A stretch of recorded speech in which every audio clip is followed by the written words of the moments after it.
Can you give us an insight into how small business is recovering, handling, progressing since the devastation of the bushfires and, of course, in recent weeks, the flooding?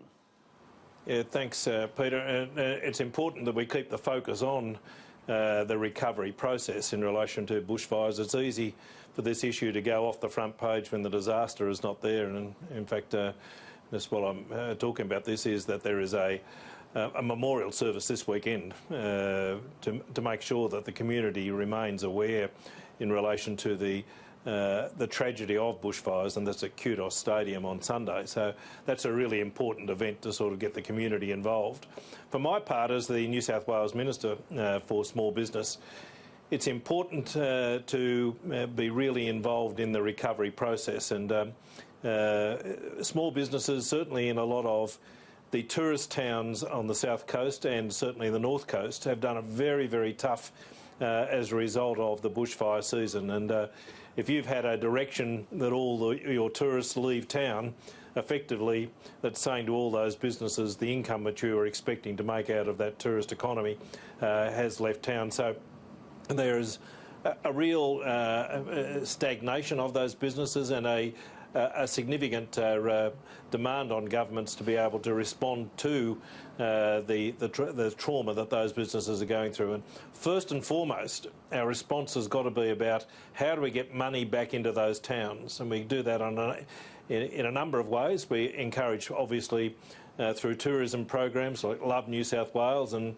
getting people to holiday and tourist resorts and regional areas. We get a stimulus back into those towns. We did a bit of the same thing in relation to drought.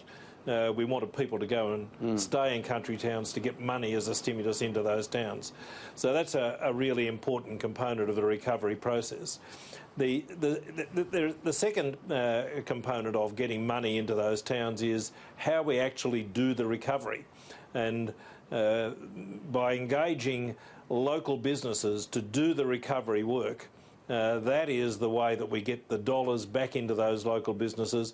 And our experience is, or the general anecdote in relation to this, for every dollar we spend in a country town, it goes around 8 times. So it's an important component is to get local businesses to do that recovery work. And the contract which Lang O'Rourke has for the clean-up work has a component in it which it first and foremost seeks to source local contractors to do that work. And Damien, this new business portal that's been set up, can you take our viewers through how they can register and what that entails?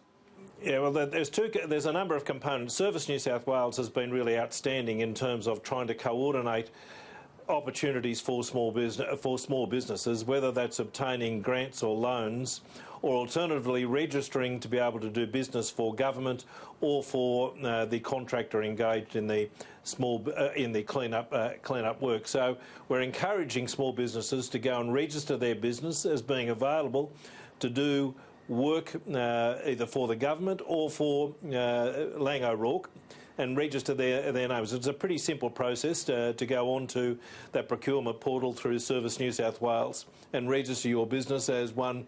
It may be you own a civil contracting firm, maybe you have a qualification in chainsaw use. Those things are really important, and we're saying to businesses to get online and get registered. And I think we have about 5,000 odd businesses already registered with Service New South Wales, and that's really encouraging, and it's a great thing to be able to go and get that money back into those communities. And Minister, I see where the Blue Mountains Council has reduced the rent of its properties by 50% for those affected. Would you encourage other councils and other landlords to look at a rent reduction to try and help people get back on their feet?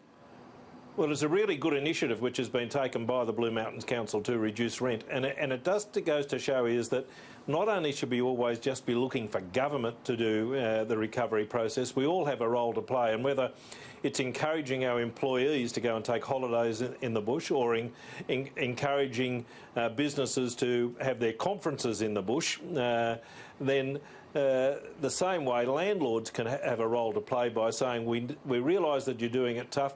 Maybe there's an opportunity of giving either a reduction in rent or a rent holiday for a period of time whilst those businesses recover. So I applaud the councils, and I would applaud landlords who have a very sympathetic ear in relation to the trauma that those businesses have gone through. And I have to say that the Tax Office and Revenue New South Wales are also engaged in making sure that they're not pursuing either fines or debts in local government areas or giving people an opportunity of stalling that requirement to pay obligations which they have to the government at the moment. So giving them a holiday to be able to get back on their feet. Damien, before we go, what did you think of the announcement yesterday by the federal government that it will extend backpacker visas to ensure that they can get involved in the recovery process by helping with blaze aid and, of course,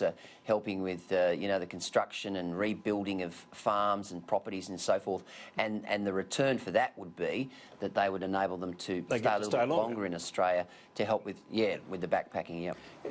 Yeah, Peter, that's also a good initiative, because it's saying to the broader community, you can get involved in that recovery process, and backpackers who want to stay in Australia longer and who are putting up their hand to do work in regional areas, we ought to embrace that opportunity. But first and foremost, we ought to be looking for local contractors to do it. But there's always going to be a gap.